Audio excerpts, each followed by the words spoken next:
So students, today's session we are going to study a new chapter, solutions. Okay. Solutions are homogeneous mixtures of two or more than two components. Here two components. What are the two components present in a solutions? Solute and solvent. Solute means the components that are present at a smaller quantity, that is known as solute. So solvent means the component that are present, the larger quantity is known as solvent. Okay.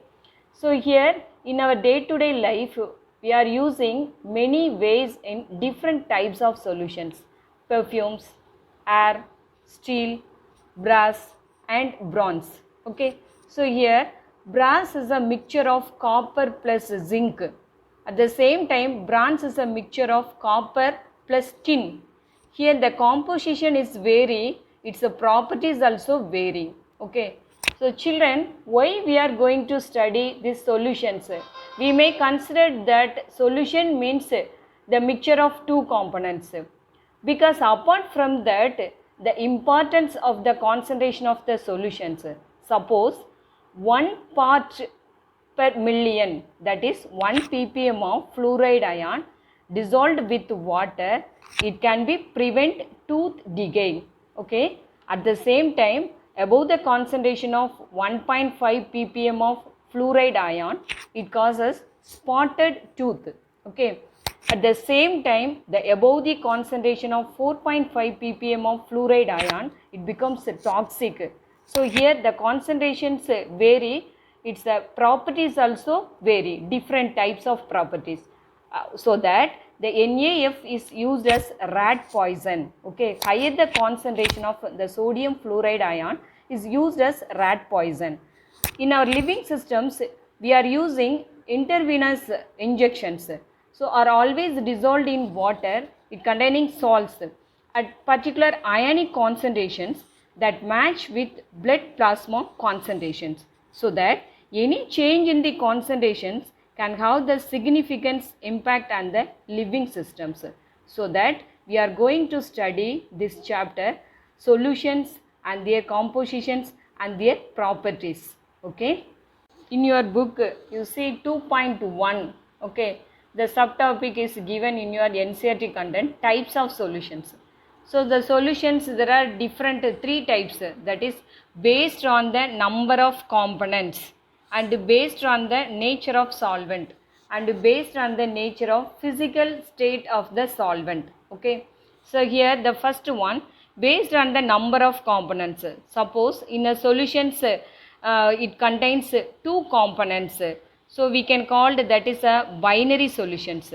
So three components present in a solutions, that is called ternary solutions. Four components present in a solutions, that is quaternary solutions. So like so on. Okay. The second one is based on the nature of solvent. Suppose aqueous solutions means water is act as a solvent. Ammoniacal solutions means liquid ammonia act as a solvent. Alcoholic solutions means alcohol act as a solvent. Here based on the nature of physical state of the solvent. So again it can be classified into three, that is gaseous solutions, liquid solutions and solid solutions. For gaseous solutions, gas is act as a solvent. For liquid solutions, liquid is act as a solvent. For solid solutions, solid is act as a solvent. One by one we can see. First one, gaseous solutions. For the solute it may be solid, liquid or gas, but the solvent is gas. For gaseous solution, gas is act as a solvent. Suppose the three containers, all the containers it contains nitrogen gas, because gaseous solutions, gas is act as a solvent. Okay, so solvent, nitrogen gas. So the first one we can introduce the camphor, the piece of camphor. Camphor means that is karpuram. Okay, chudam cholonla karpuram.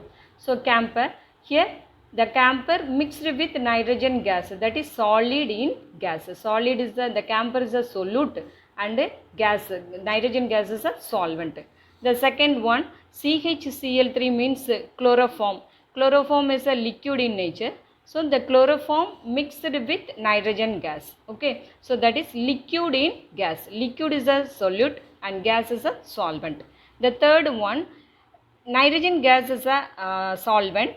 Oxygen we can mix it with oxygen gas. Okay, so gas and gas. Gas is a solute and gas is a solvent. And the second one is liquid solutions. Liquid solutions means suppose we can the three containers, all the containers it having liquid solvent. Solvent means liquid. The liquid solutions, water is act as a solvent. Okay, we can introduce glucose and mixed with water we can get the homogeneous mixture of glucose solutions. Okay, at the same time ethanol mixed with water we can get the homogeneous mixture of ethanolic solutions, the or else alcoholic solutions. Okay, the third one here, liquid, both solute and solvent it become a liquid in nature. Okay, here gas, oxygen gas introduced in the water, so gas and liquid. Okay, solute is a gas and water is a solvent. Okay, and the third one is solid solutions. Here for example brass. Brass is a composition of zinc and copper. Both the solute as well as the solid, the solvent or solid plus solid nature. Okay, the here the second one is suppose sodium that is a solid in nature. We can mix it with liquid like mercury. Hg means mercury. So this is called sodium amalgam. This sodium amalgam is used for the fillers of tooth decay. Okay, so here the last one is suppose palladium. Palladium, the container it contains palladium is a solvent that is solid in solvent. Okay, solid conditions we can introduce it into the hydrogen gas. So gas mixed with solid. Okay, so totally for the gaseous solutions and liquid solutions and solid solutions, totally we can get 9 types of solutions.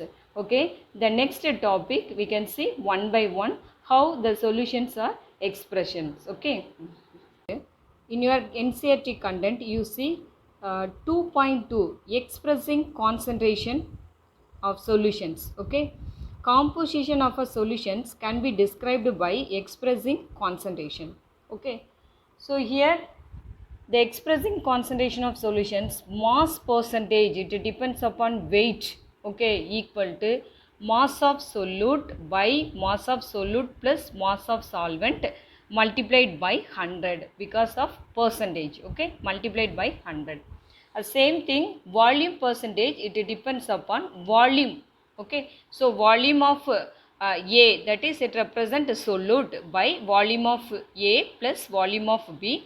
A means solute which dissolved with the solvent, it multiplied by 100. Okay, here we can see one in-text question, that 2.1. Okay, calculate the mass percentage of benzene C6H6, it's a molecular formula is C6H6, and carbon tetrachloride, that is CCl4, if 22 gram of benzene is dissolved in 120 gram of carbon tetrachloride. Okay, so this is both solute and solvent.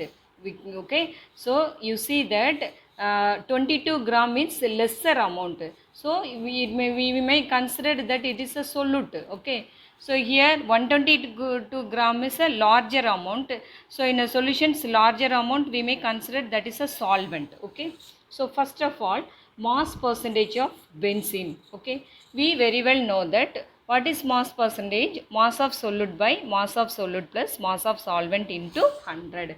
Here mass of benzene is already given in that 22 by 22 plus carbon tetrachloride is 122 equal into multiplied by 100 equal to 22 by 144 into, that is how much, 15.828 percentage. Okay, so next mass percentage of carbon tetrachloride. Okay, the total mass percentage equal to 100 percentage. Okay, so 100 percentage minus the mass percentage of benzene is 15.28. So we can get 84.72%. This is the mass percentage for carbon tetrachloride. Okay.